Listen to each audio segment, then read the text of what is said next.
The knife was already in his hand when the girl realized he was not there to save her. Sunlight flashed along the blade, and the crowd leaned in, ready to watch something they would later swear they never wanted.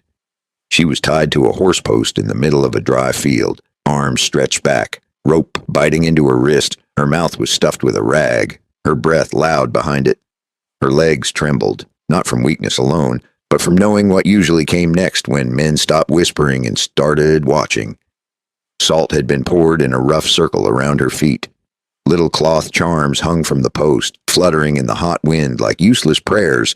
Someone had said the words out loud, and once they were spoken, no one dared take them back. The Mad Devil, that was what they called her now. Not Clara Reed, not the girl who used to fetch water and count pills for the town druggist. Just the thing they said had crawled inside her and made her dangerous. She twisted again, rope creaking, dust kicking up beneath her heels.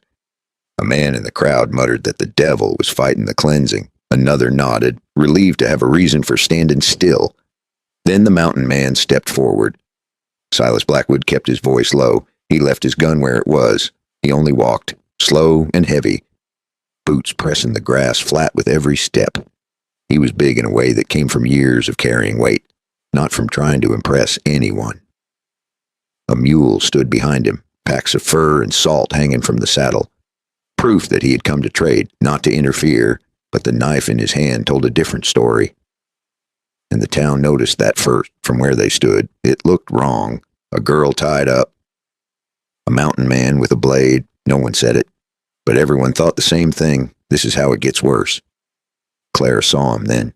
Through sweat and panic, she locked onto the knife, onto his eyes, onto the shape of a man who did not belong to the town or its rules. She jerked forward, teeth snapping at the air, a trapped animal trying one last time to scare off the end. Silas stopped close enough to hear her breathing, close enough to see the rope burns, old and new, layered like someone had practiced this before. The mayor cleared his throat. He said the words they all needed to hear. It is for her own good. The knife moved, not toward her, toward the rope. The sound was small, almost nothing, fibers snapping, tension releasing, for a heartbeat. No one understood what had happened. Then Clara fell forward, legs giving out as the post stopped holding her upright. She hit Silas by instinct, teeth grazing his hand, fingers clutching his coat like it was the only solid thing left in the world. He did not strike her. He did not shout. He pulled his coat around her shoulders and lifted her up, blocking the sun and the eyes at the same time. The field exploded with noise. The mayor shouted about ritual and safety. The sheriff half reached for his gun, then stopped. Aware of how many eyes were watching him choose a side, someone yelled that the mountain man had stolen the devil. Silas turned once. His face was calm, but not kind. The kind of calm that came from having already buried worse things than this. "This is no devil," he said. His voice was low, rough, and carried farther than the shouting ever had. He set Clara across the mule's saddle, careful, like she might shatter if handled wrong. Then he climbed up behind her, knife already back in its sheath, as if it had never been meant for what they thought. No one followed. Before the road climbed into the trees, Clara stirred against Silas's chest. A sound came from her throat, not a scream now, but something cracked and human. Her fingers clenched in his coat, not letting go. Silas did not look back at the town. He had seen this before. Fear needed a shape, and when it found one, people stopped asking questions. Now listen close. Before we ride any farther, this story is retold from frontier accounts and local legend, with a few details shaped for clarity and meaning.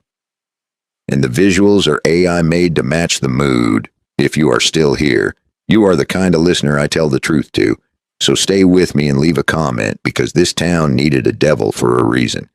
And here's the part most retellings leave out. Silas was not the first man to see Clara tied to something. He was just the first one who didn't look away. Because before the week was over, the town would rewrite what happened in that field, not to make it kinder, but to make themselves innocent. And the moment they realized the mad devil had ridden into the hills, they would send someone up there, not to talk, to erase the proof. Silas did not know her name yet. He only knew the look in her eyes was not evil. It was exhaustion with teeth, and he knew something else, something every old man learns if he lives long enough. A crowd can turn anything into a ceremony if it keeps their hands clean in their own minds. They had salt and charms and a mayor with a confident voice, and that was enough to make cruelty sound like duty. Silas had seen sickness take a family once, and he had seen war take the rest. After that, he stopped trusting people who needed a simple story to sleep at night. He glanced back just once, not at the men, but at the post, a plain piece of wood made into an altar by fear. He wondered how many times this town had done the same thing to someone else, then called it protection. Clara shifted against him, and her fingers grabbed his coat like she was drowning. Silas tightened his hold and made a quiet promise he did not say out loud. If she was going to be anything, she would be a person again before she was a rumor. And if the town came up the mountain for her, they would have to climb through more than trees. They would have to climb through the part of Silas Blackwood that still cared about right and wrong. As the trees closed in and the valley fell silent behind them, Silas adjusted his grip to keep Clara steady. She was not calm yet. She was not safe yet. But she was no longer tied to a post while people decided what she was, and that raised a question the town would not want answered. If Clara Reed was never a devil at all, what did that make the people who needed her to be one? Silas did not head straight into the high timber. He knew better than that. Men who took something from a town did not vanish in a straight line. They watched roads first, then creeks, then the places a tired man would choose without thinking. So he rode slow and wide, following a cut through the cottonwoods where the river bent and the ground stayed soft. The mule kept its pace. Clara stayed slumped against him, breathing shallow, the heat finally loosening its grip on her body. Silas kept listening to the valley behind them, not with his ears, but with instinct. A town like that did not fear a girl because she was dangerous, and it feared her because she had seen something. And whatever she had seen was worth rope, salt, and public prayer. He did not know what was in that oilcloth yet, only that men didn't turn neighbors into monsters for no reason. When she stirred again, it was not fear this time. It was confusion. Her head shifted, searching for pain that did not arrive. Her hands tightened, then loosened. Surprised that nothing pulled them back, she tried to speak. The sound came out broken, raw from hours of screaming into cloth. Silas stopped the mule near the water and slid down. He untied the rag and handed her a canteen. She drank too fast and coughed, then laughed once, short and sharp, like she could not believe the sound came from her. "You did not have to," she said, finally finding her voice. Silas shrugged. Someone had to, that was all. They rode again, higher now, the air cooler, the noise of the valley falling away behind them. Clara sat straighter as the miles passed, as if distance itself was stitching something back together. By the time the cabin came into view, dusk had settled in. Silas helped her down. She hesitated at the door, eyes darting, expecting something she could not name. He opened it and stepped aside. No cage, no chains. Just a table, a stove, and the smell of old wood and coffee grounds. "You can sit," he said. "Or stand, whatever feels right." The first night passed without drama. Clara slept in fits by the fire, boots still on, knife within reach, even though she barely knew how to use one. Silas stayed up late, cleaning a rifle that didn't need it, listening for sounds that did not come. Morning brought a harder test. Clara woke with a start. Eyes wild, breath quick, the memory of rope and voices crashing back all at once. She knocked over a chair. She reached for anything she could grab. Silas caught her wrist, not hard, just firm enough to stop the spiral. "Look at me," he said. She did, and then she broke. Not screaming this time, crying. The kind that comes when the body realizes it survived something the mind is still running from. Silas waited it out. He had learned a long time ago that some storms burned themselves down if you did not try to outshout them. When she calmed, she pulled away on her own. She wiped her face with her sleeve, embarrassed, angry at herself for caring. "They think I am possessed," she said. "Or they say they do." Silas poured coffee. People say a lot of things when fear gives them permission. But fear wasn't the only thing moving through Bitterroot. Money was moving too. Quiet money. The kind that doesn't buy food or land. It buys stories, witnesses, and men who don't ask why. Silas didn't know that yet. Clara did. And she was running out of time to explain it. As the day moved on, pieces started to fall into place. Not all at once, not as a speech, just fragments dropped like stones along a trail. Clara talked while she worked her hands. Mending a tear in her dress with thread Silas kept for gear, she talked about the well water changing, about livestock getting sick, about the mayor calling meetings behind closed doors. She said she had tried to warn people. She said they smiled and nodded and stopped inviting her to supper. Then one night, the shouting started. Someone said she had cursed them. Someone else said she needed to be watched. After that, it moved fast. Silas listened. He let her talk. He listened like a man who had learned not to rush the truth. He watched how her hands moved when she spoke. Steady now. Careful. Not the hands of someone lost to madness. Late that afternoon, she reached into the lining of her torn dress and went still. She looked at Silas, measuring something. "If they find this," she said, "I am finished." She pulled out a small bundle wrapped in oilcloth. Inside were scraps of paper, notes, figures, dates. Silas leaned closer. He did not need to understand every number to know what it meant. "This is why they tied you up," he said. Claire nodded. Outside, the wind shifted. The kind of wind that carried sound farther than it should. Silas stepped to the door and looked out at the trees. He did not see anyone, but he knew the town would not sleep easy knowing the mad devil had ridden into the hills. "They will come looking," Claire said. Silas nodded. Eventually, she waited for him to say more, to promise something big. He did not. Instead, he set another log on the fire and handed her a plate. "Eat. You will think better with food in you." That night, as darkness wrapped the cabin tight, Clara sat by the fire and watched the shadows climb the walls. She did not look like a devil. She looked like a woman who had been pushed until pushing back was the only language left.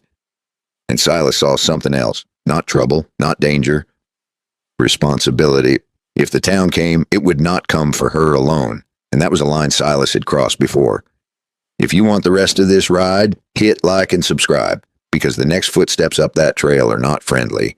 Pour a cup of coffee. Tell me what time it is for you right now, and what state or country you're listening from. The first real trouble did not come from the town. It came from inside the cabin. The morning after the fire burned low, Claire woke before Silas. For a moment, she did not know where she was. Wooden walls, a quiet room, no rope, no voices.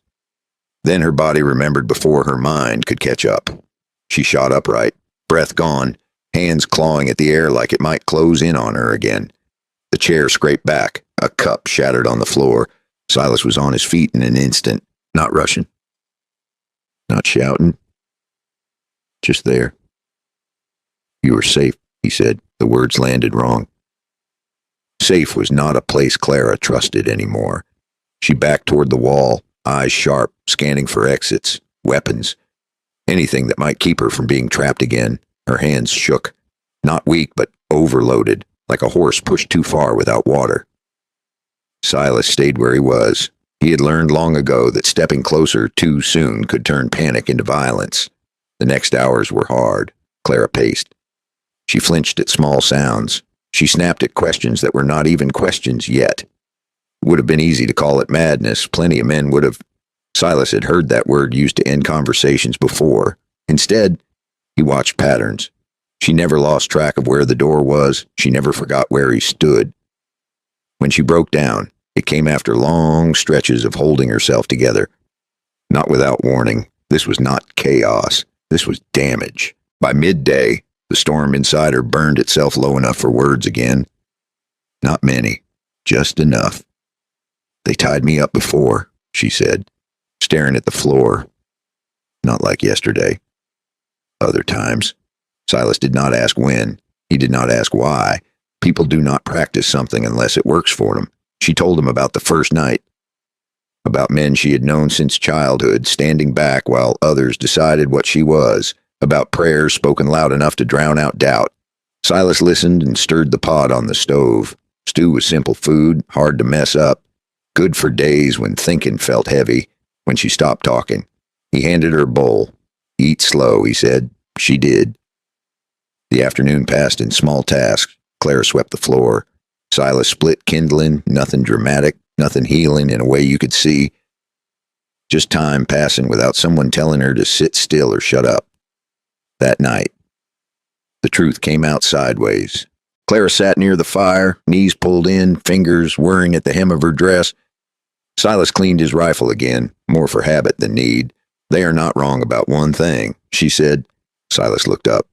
I do get angry, she said, faster than most. And when I do not hide it well. Silas nodded. Anger was not a crime. It was a signal. She went on. I saw what he was doing with the water. Not all of it, just enough to know it was not right. I spoke up. And once people decide you are difficult, everything you say sounds like noise. The fire popped. Outside, the wind moved through the trees, steady and patient. They needed me to be something else, she said. Something easier to handle. That was the heart of it. Silas had seen that trick before. Label a person. Strip the label of meaning, then do whatever you want. The next days were rough in quieter ways. Clara slept and woke at odd hours. Sometimes she laughed too loud at nothing. Sometimes she went silent for hours, lost in thought. Silas did not push. He showed her how to set snares, how to carry a bucket without sloshing half of it out, how to read the weather and the way birds move before a storm. Simple things, useful things. On the third morning, she surprised him. She asked to see his knife, not the big one. The smaller blade he kept sharp for work. He handed it over without ceremony. She turned it in her hands, testing the balance, thoughtful, not reckless. They always thought I would hurt someone, she said. But they never noticed how careful I am. Silas watched her closely. She handled the blade like someone who respected what it could do. That afternoon, she asked about the mountain trails, which ones froze early, which ones men avoided because horses broke legs there. Silas answered, if the town came looking, it would not come all at once. It would send a question first, then a rumor, then men with nothing better to do. Clara knew it too. Late that day, she pulled the oilcloth bundle from her dress again. She laid the papers on the table, smoothing them out. I memorized some of it, she said, in case they took this away. Silas nodded. Smart. Outside, a sound drifted up the slope, faint, metal against stone. Silas did not reach for his rifle, not yet. He listened. It came again. Hoof on rock. Just one. He moved to the window and looked down the trail. Nothing clear. Too many trees. Clara saw his face change. Someone coming. She asked. Maybe, Silas said. Or maybe not. He gathered the papers and slid them into a tin box, then pushed it deep under the floorboard. If it is nothing, he said. We eat supper. If it is something, we find out what kind. Clara nodded. She did not shake. She did not panic. She picked up the knife and held it the right way this time. And as the sound came closer, one truth settled in Silas's mind, that the town was not finished with her yet. The hoof sound came again, closer this time, and it was not a deer. It was a shod horse, stepping careful on rock. Silas did not move like a man surprised. He moved like a man confirming what he already feared. He slid the rifle off its hooks by the door, checked the chamber, and set it back down within reach. He did not point it. He did not wave it around, because panic was louder than any gun.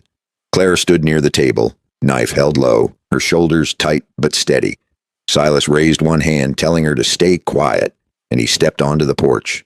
The evening air felt clean, cool enough to make a person believe the world could be decent. That belief never lasted long in the territory. A rider eased out from the trees, alone. He did not charge in. He did not act brave, and that alone was a warning. He rode like a man who wanted to leave breathing, and he stopped well short of the cabin. Silas recognized him before the man spoke.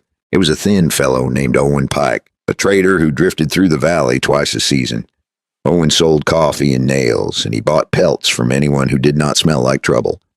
He also listened, which made him useful and dangerous at the same time. Owen lifted both hands where Silas could see them, then kept his voice low. I'm not here to start anything, he said. I am here because the town is talking, and talking is turning into plans. Silas stayed on the porch. He did not invite Owen in, not yet. He did not ask about the girl either, because the girl was standing in the doorway where Owen could see her if he looked. Owen did look. His eyes widened. Then he quickly looked away, as if staring would make it worse for her. That small choice told Clara something, and Silas noticed her grip on the knife loosen a fraction. Owen swallowed, then spoke again. Mayor Thorne says you stole a possessed woman. He said he is telling folks you took her for ugly reasons, eh? And he is saying the mountain man is finally showing his true face. Silas let out a slow breath through his nose, and that part was predictable. Owen went on, words coming faster now. Thorne is offering pay, not a fortune, but enough to pull drifters out of saloons. He is telling them they are doing a public service, and he is promising the sheriff will look the other way. Some men already believe it, because believing is easier than thinking. Clara took one step forward, and her voice cut through the porch air, rough but clear. He's lying. Owen flinched, then nodded like he did not doubt it. He might be lying, ma'am, he said, but it will not stop bullets. Silas finally spoke. How many? Owen hesitated, then answered, not tonight, he said. Maybe tomorrow, maybe the day after, when they drink enough courage and find a guide. But it is coming, and I would rather you hear it from me than from the sound of boots on your porch. Silas studied Owen for a long moment. Owen was not brave, but he was not cruel either. Men like that survived by choosing the least deadly option, and tonight, he had chosen to warn them. Silas nodded once. You have done what you came to do, he said. Now ride out before you're seen here. Owen turned his horse, then paused as if something weighed on him. For what it is worth, he said. Some folks in town do not like what Thorne did. They just do not like being the first to say it. Silas did not answer, because that was the oldest problem in America. Owen rode off into the trees, and the hoof sound faded like a bad thought pushed away too late. Clara stood on the porch now, looking into the timber where Owen disappeared. They will come, she said. Silas nodded. They will. Clara waited for more. Some plan spoken out loud, some promise that would turn fear into comfort. Silas did not offer comfort, because comfort was not what kept people alive. He went back inside, pulled the tin box from under the floorboard, and set it on the table. He opened it, checked the papers, then closed it again. He wrapped the box in a piece of oilcloth, then tied it with twine. He was not treating it like money. He was treating it like the only clean bullet they had left. Clara watched him work. You believe me, she said, quieter now. Silas gave a small shrug. I believe what I see, he said. I saw a town tie a young woman to a post and call it holy. That tells me more about them than it does about you. That line hit her harder than a sermon, because it did not ask her to be grateful. It simply named what happened, plain and honest. Silas set the wrapped box aside, then reached into a drawer and pulled out a battered revolver. It was not fancy, and it was not clean, but it was solid. He set it on the table, gripped toward Clara. She stared at it like it might bite. Silas kept his voice steady. If they come, he said, you do not need to be fearless. You just need to be ready. Clara swallowed. I have never shot before, she said. Silas nodded. Then you will learn, he said. Slow, safe, and with your eyes open. They spent the next hour on basics, quiet and simple. Silas showed her how to hold it, how to keep her finger off the trigger until she meant it. He showed her how to stand, feet planted, shoulders loose, because stiff people missed and panicked people missed worse. Clara listened like her life depended on it, because it did. When she fired into a stump behind the cabin, the first shot went wide. She flinched, embarrassed, then looked at Silas like she expected him to judge her. Silas only said one thing. You stayed on your feet, he said. That is a good start. Clara let out a breath that sounded almost like a laugh. It was small, but it was there. Inside again, Silas ladled stew into bowls. He ate like a man who had eaten in worse places, and Clara ate like a person realizing she could be hungry without being punished for it. Between bites, Silas pulled out a rough map. Nothing official, just pencil marks on old paper. He traced a line with his finger. There's a narrow trail past the creek. He said, if we need to leave fast, we do not take the obvious way. We take the way that breaks ankles for men who do not know the mountain. Clara looked at the map, then at him. We, she repeated. Silas did not correct her. He just nodded once, and that nod carried more meaning than any sweet speech ever could. The fire burned low again, and night pressed against the windows. Clara sat with her back to the wall, not hiding, just choosing a place she could see from. Silas cleaned the rifle, then set it near the door where it belonged. For a few minutes, the cabin felt almost normal. Almost. Then the dogs outside. Silas kept two for hunting. lifted their heads at the same time. They did not bark yet. They just listened. Silas stopped moving. Clara felt it and went still too. From far down the slope came a faint sound. Not one horse this time. Two, maybe three. Silas looked at Clara, and his voice dropped to a calm that did not invite argument. "Put out the lamp," he said, because someone had decided not to wait until tomorrow. The lamp went dark, and the cabin changed its shape. What had felt small and familiar a moment ago turned into a box of shadows and listening wood. Silas did not move right away. He stood where he was, letting the dark settle, letting the night speak first. Outside, the dog stayed quiet. That was not comfort. That was warning. Silas eased toward the window and lifted the corner of the hide that covered it. Down the slope, between the trees, he saw movement that did not belong to deer or wind.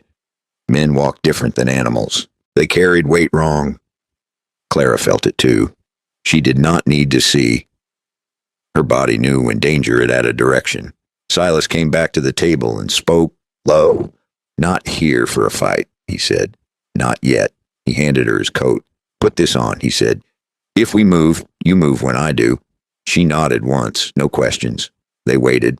Minutes passed slow enough to count heartbeats. The men outside did not rush. They circled, testing distance, listening for sounds that would tell them if the cabin held fear or resolve. One voice drifted up, careless, half-joking. He said something about easy money. Another laughed. Silas closed his eyes for a second. That laugh told him everything. He leaned close to Clara. "They think this is a story they already know," he whispered. "That gives us time." He slid open a floorboard near the hearth and pulled out a small sack. Inside were traps, wire, and a few tools worn smooth from years of use. Not weapons meant for men. Things meant to slow animals long enough to choose a better moment. Silas moved like a man cleaning his own house. No hurry. No wasted motion. He opened the back door just enough to slip out and vanished into the dark. Clara stayed where he told her. Her breathing stayed slow. Her hands stayed busy, not with fear, but with readiness. She thought about the way he had said we earlier. She thought about how strange it felt to not be alone in this. Outside, something snapped. Not loud, just enough. A curse followed. Sharp, angry. Then another voice, lower this time, said they should be careful. Silas came back through the door like a shadow folding itself into the room. He set a finger to his lips. "Two of them," he murmured, "maybe three. They are testing." Clara felt a heat rise in her chest, not panic. Anger, the old kind that had gotten her into trouble before. Silas saw it and shook his head just a little. "Save it," he said. "You will need it later." They waited again. The men outside argued in low voices now. Someone wanted to go closer. Someone else did not like the silence. Another snap, another curse. One of the men stumbled into view, limping, swearing under his breath. The others laughed at him, then stopped laughing when they realized where they were standing. Silas did not shoot. He let the mountain do what it always did. Eventually, the men pulled back, not retreating, just circling wider, frustrated, unsure. The night stretched on. By the time the first gray light touched the trees, the slope was empty again. No voices, no movement. Silas waited longer than necessary, then longer still. When he finally opened the door, the morning air rushed in like a held breath being released. They did not speak at first. Silas checked the perimeter. Claire stood in the doorway, coat wrapped tight, watching the place where men had stood and decided what they thought they could take. "They will be back," she said. Silas nodded. "Yes, but now they know this is not easy." That mattered. The day that followed was not peaceful, but it was quiet, the kind of quiet that sits on top of trouble like a lid. They worked. Silas showed Clara how to reset traps without leaving obvious sign. She learned fast. She asked the right questions. At midday, they ate cold food and watched the trees. No movement, no birds startled into flight. That afternoon, something shifted. Not outside, inside. Clara sat at the table, sewing a clean patch over the worst tear in her dress. Her hands moved steady now, practiced. Silas watched her for a moment, then looked away, uncomfortable with the thought that crossed his mind. He had not planned on anyone staying, especially not someone who made the cabin feel less like a shelter and more like a place. She caught him looking and raised an eyebrow. "What?" Silas cleared his throat. Nothing. Just thinking I need to fix that step on the porch. She smiled. It was small. It did not ask for anything. It hit him harder than the shouting in the field ever had. Later, when the light softened and the world slowed down, Silas handed her something wrapped in cloth. She unwrapped it carefully, a knife, smaller than his.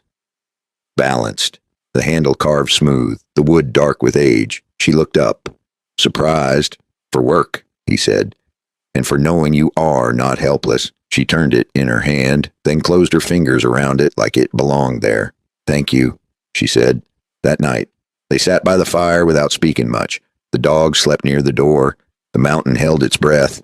For a few hours, it almost felt like they had outrun the story the town was trying to tell, almost because far below, in a place where lamps still burned and men still talked themselves into righteousness, Mayor Thorne listened to the first report, not about a devil, about resistance, and he did not smile.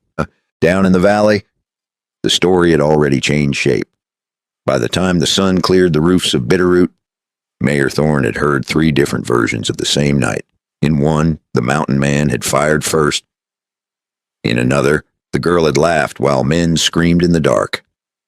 In the third, the whole slope was trapped and cursed, and only fools went near it now. Thorne listened without correcting any of them. He sat in his office, fingers steepled, letting fear do its work for him. Fear, when handled right, saved money. He leaned back and stared at the map on his wall. Water lines marked in ink, property edges traced thin and neat. Everything he wanted sat right where it always had, just out of reach. The problem was not the mountain man.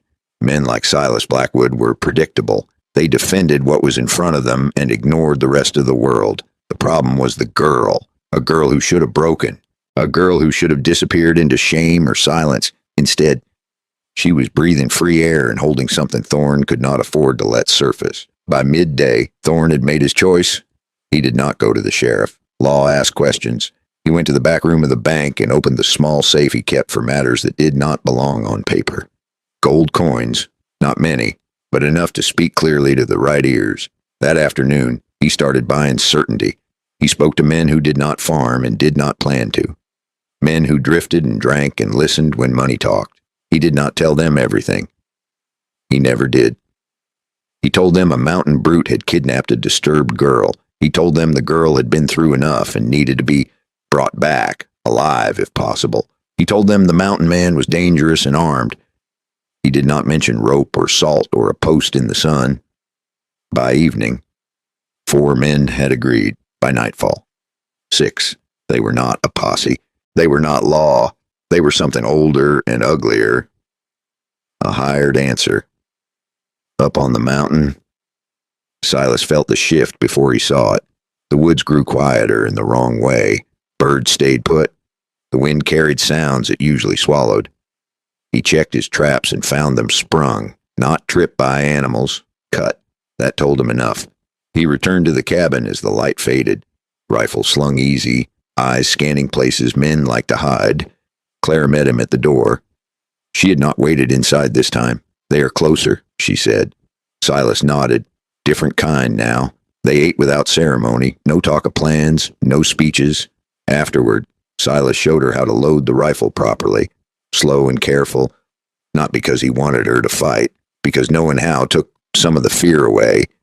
He also showed her something else, the back of the cabin, a narrow trail that slipped between rocks and dropped fast. If it goes bad, he said, you take this way. Do not look back. Clara looked at him. Steady. And you? Silas did not answer right away. That was answer enough. The attack came earlier than he expected. Not at dawn, not at night. Late afternoon, when the sun was low enough to blind and men thought shadows belonged to them. Silas was checking a snare near the tree line when the first shot cracked. It tore bark from the trunk beside his head and drove him to the ground. He rolled without thinking, years of habit taking over, and came up behind a fallen log. The second shot came fast, rushed, a miss. 6 men, maybe more, spread wider than the drifters from the night before. This was not a warning. Silas fired once, not to kill, but to move them. The report echoed sharp and final. He ran, not blindly, not straight. He moved like a man who knew the land and trusted it to carry him. A bullet caught him in the shoulder as he broke into the open near the cabin. It was not clean. It burned and dragged him sideways. He hit the door hard and shoved inside, slamming it shut behind him. Clara was there in an instant. She did not scream. She did not freeze. She grabbed him under the arm and helped him to the table, her face pale but focused. "You are hit," she said. Silas nodded. Not bad. That was a lie, but not a useful one to argue with. She tore cloth, pressed hard, remembered what she knew from the druggist shop without needing to say it out loud. Outside, boots crunched, men laughed, too loud, trying to convince themselves this was already over. Silas checked his rifle with one hand. 4 shots left, maybe 5 if he made them count. Clara finished the bandage and looked at him. Her eyes were clear now. Not angry, not afraid. "They are not here for me," she said. Silas met her gaze. "They are here because someone paid them to stop a problem." That someone was not coming up the mountain himself. Outside. A voice called out. They said they just wanted to talk. Silas snorted, a sharp sound that hurt his chest. Talking men did not bring rifles. The first bullet shattered the window frame. Wood splintered inward. Clara ducked without being told. Silas returned fire, forcing them back a step. The cabin shook as lead found wood. Smoke crept in. The smell of burned powder filled the room. This was no longer about rumor or labels. This was about who walked away breathing. Silas leaned close to Clara, voice low and steady despite the pain. "When I say go, you go," he said. Clara shook her head once. "Not yet." Outside, one of the men yelled that they would burn them out. Silas felt the weight of the mountain press in. Time had run thin, and as the first flame licked up the side of the cabin, one thing became clear. The hired men had come to finish a lie. The first flame climbed the cabin wall slow, almost polite, like it was asking permission. Then the wind shifted, and politeness burned away. Smoke curled along the ceiling, thin at first, then heavier, carrying the sharp smell of pitch and dry wood. Silas felt it in his chest before he saw it spread. The shoulder wound throbbed in time with his heartbeat. Warm and slick under the bandage. Outside, boots scraped closer. Men shouted to each other, louder now. Brave because fire had started answering for them. Clara moved without waiting to be told. She kicked dirt over the flames, licking at the base of the wall, buying seconds that mattered more than comfort. Her hands shook, but they did not fumble. Silas braced himself against the table and pushed up. Pain flashed white, then settled into something he could work around. He checked the rifle again. 2 shots left, not enough. He leaned close to Clara, voice low, steady. "The back trail," he said. "When I say." She looked at the door, then at him. She nodded, but her jaw tightened. A window shattered inward, glass spraying across the floor. A shadow crossed the opening, then ducked back as Silas fired. The shot punched into wood and sent men scrambling. They were careful now. Careful men were worse than loud ones. The smoke thickened, stinging eyes, turning the room into a low ceiling of breath and heat. The dogs whined, confused, pressed low to the ground. Silas backed toward the wall that hid the narrow crawl space. He pressed a hand against it, feeling for the familiar notch. Another voice shouted from outside. They said they would wait. They said fire had patience. Silas almost laughed. He pulled the panel free and waved Clara through. "Now," he said. She shook her head. "Not without you." Silas grabbed her wrist. Firmer than he wanted. "This is not an argument," he said. She looked at him, eyes bright through the smoke. Then she did something he did not expect. She ducked past him and kicked the table hard, sending the pot of stew and a pile of dried herbs crashing onto the fire. Liquid hissed. Smoke billowed thicker, bitter and blinding.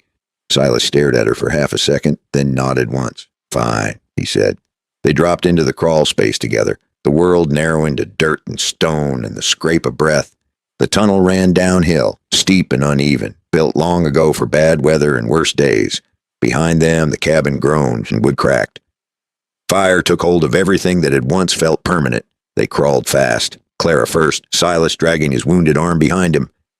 The air cooled as they went, the smoke thinning until it was only a memory that burned the throat. They emerged into a rocky cut below the cabin, hidden by brush and shadow. Silas rolled onto his back, chest heaving, and stared at the dark sky. For a moment, neither of them moved. Then a sound rolled down the slope, a low, deep crack. The cabin roof collapsed inward, sending sparks up like angry stars. Men shouted. One laughed, sharp and satisfied. Clara pushed herself to her knees and looked back, eyes wide. "They think we are in there," she said. Silas nodded. Let them. They did not celebrate long. The mountain did not care about their certainty. A second crack sounded, closer this time. The heat had split the shale, and the ground had been waiting for an excuse. Rocks shifted above the burning cabin, loosened by heat and age. Silas felt it through the ground, a warning older than words. He grabbed Clara and pulled her farther downslope. The hillside moved, not fast, not all at once, just enough. Stones slid, earth followed. A heavy, grinding sound swallowed shouts and laughter alike. When it stopped, the slope looked different, smoother, quieter. Where the cabin had stood, there was only smoke and broken ground. Silas and Clara lay still, listening. No voices rose from below. No boots moved, only the wind, carrying ash and the smell of burned lies. They waited longer than felt necessary, then longer still. Silas finally pushed himself up, wincing. Clara helped him, her hand steady on his arm. "We are supposed to be dead," she said softly. Silas gave a tired smile. "Best kind of rumor," he said. They moved farther down the mountain as night deepened, following the creek where tracks washed away easy. Silas leaned on a branch cut to size, each step measured. They stopped when his strength ran thin. Clara cleaned the wound again, quieter now, focused. When she finished, she sat back on her heels and looked at him. "They will not stop," she said. Silas nodded. "No, but they will relax." Dead men did not testify. Above them, smoke thinned into the stars. Below them, the valley slept under a story that felt finished. Silas looked at Clara, really looked at her, and saw the same thought forming behind her eyes. If they were ghosts now, they could walk places the living could not. And somewhere down there, a man named Thorne believed the problem had burned itself away. They stayed hidden until the mountain cooled. Ash drifted down the slope like gray snow, settling into creases and pockets, carrying the smell of a story that had ended too neatly. Silas kept his back to a rock, eyes open, breathing shallow. The shoulder wound ached, but it was the honest kind of pain, the kind that proved he was still alive.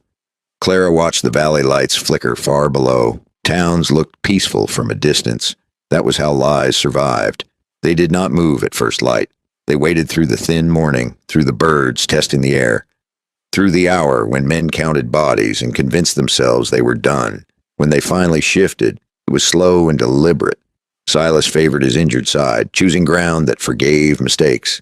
Clara walked ahead, eyes scanning, feet quiet. They followed water where they could. Creeks erased tracks better than any plan. By noon, the mountain had swallowed them whole. They rested under a stand of pine, out of sight of the main trails. Silas cleaned the wound again, teeth clenched, refusing help until he needed it. Clara helped anyway. "You should have left me," she said, not accusing, just stating the thought she could not shake. Silas shook his head. "Dead men do not argue their case," he said. She understood that. That was the point. By the second night, word would have reached town. By the third, it would have hardened into truth. Silas Blackwood and the Mad Devil burned together on the mountain, down below. Mayor Thorne poured whiskey for men who did not know how close they had come to dying for nothing. He listened to reports with a careful smile, nodding at the right moments. "The problem is solved," he said. Solved problems did not come back. That belief kept him warm. Up on the ridge, Silas and Clara watched the road that led toward Bitterroot. Not from above, from the side. Ghosts did not walk straight into town. They waited for the right moment. A supply wagon, a ranch hand heading home late. Anything ordinary enough to hide in. It came 2 days later, a small convoy heading toward town with lumber and feed. No armed escort, no hurry. Silas studied the driver. He knew him. Not well. Well enough. They stepped out slow, hands visible, timing it so surprise would not turn into panic. The driver nearly jumped off his seat anyway. Silas raised one hand. "Easy," he said. "We are not robbing you." The driver stared at Silas. At Clara. At the ash still clinging to their clothes. You are dead, he said. Silas smiled without humor. That is the idea. They did not ride the wagon all the way. They took it far enough to blend into traffic, then split off before the outskirts. Silas knew where roads narrowed and eyes grew lazy. By dusk, they were inside the town, not together. Claire went first, head down, dress borrowed, hair tied back. Another tired woman passing through. No one looked twice. Silas followed later, hat low, arm bound, walking like a man who had lost more than he talked about.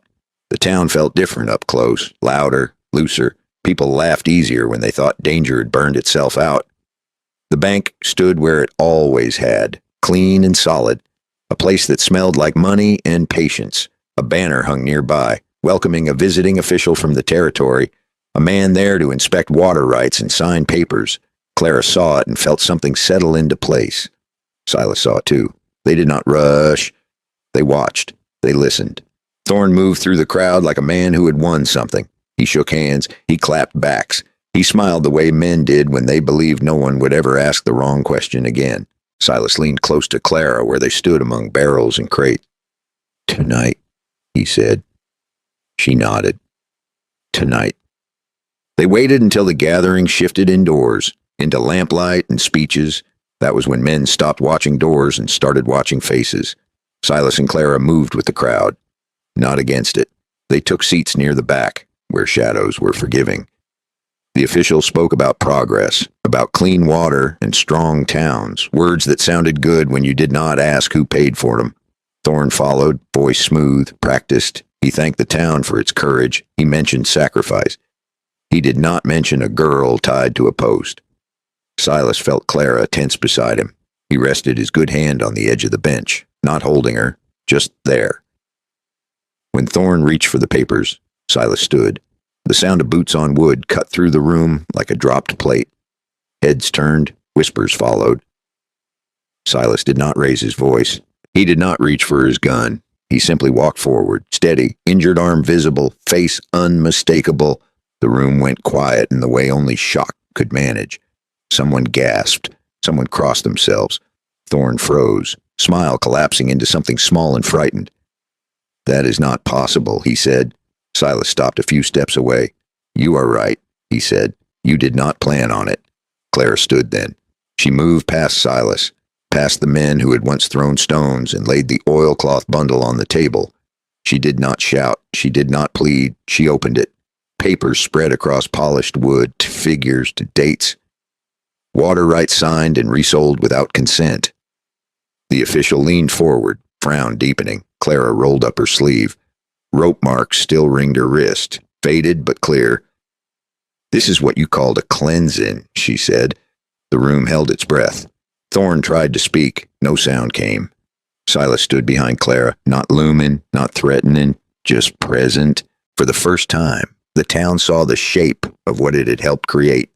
The official reached for the papers again. Slower now. This will require discussion. He said. Clara met his eyes. Good, she said. Outside, the night pressed close.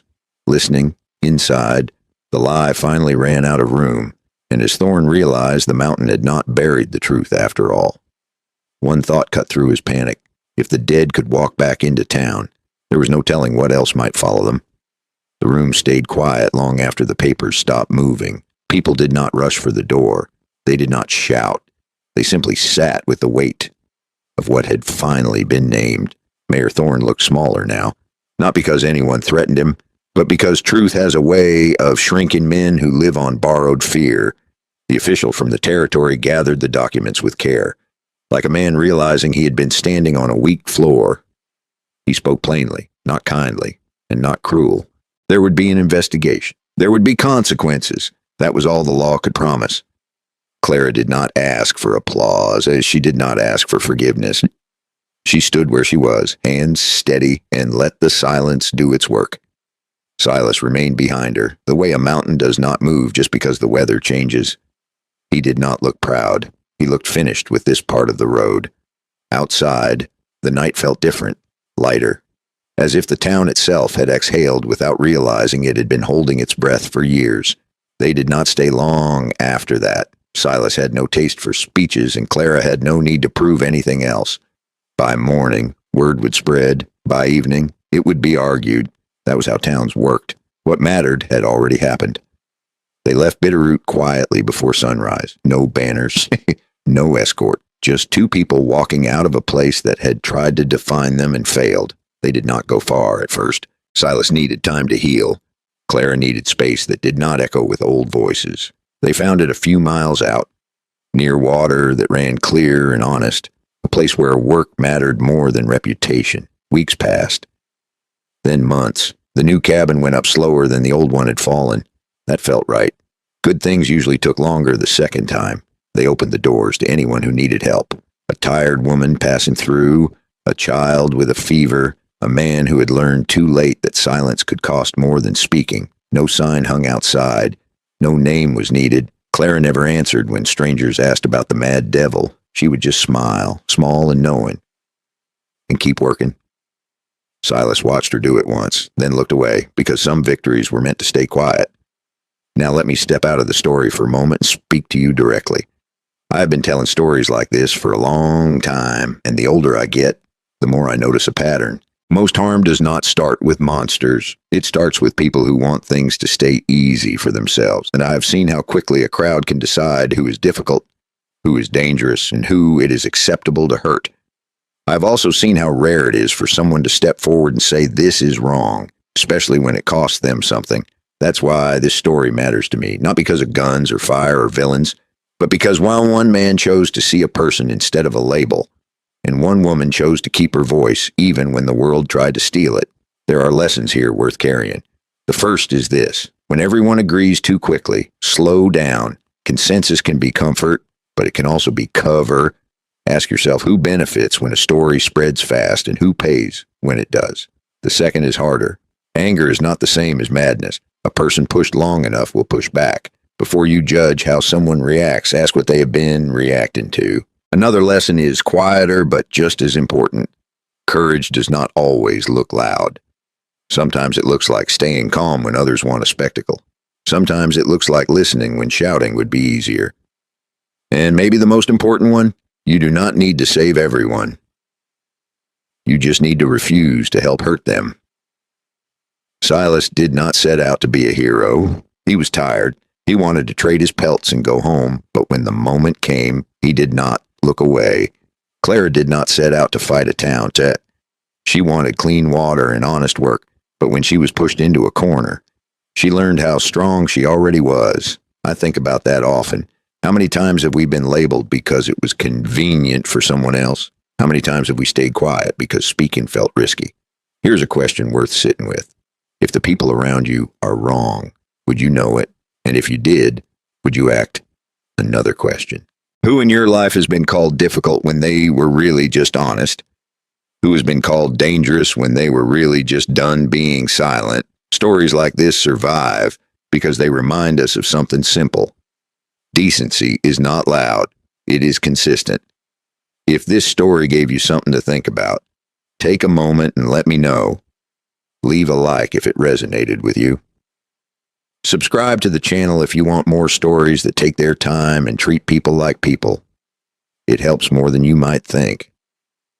And here's one last thing I always like to add. Tell me where you are listening from right now and what time it is where you are. Are you starting your day or winding it down? I read the comments and I like knowing who is out there sharing this quiet moment with me. As for Silas and Clara, their story did not end with justice or revenge. It ended with work, with care, with choosing every day to live in a way that made room for others. They were never saint, they were just human, and sometimes that is enough to change everything.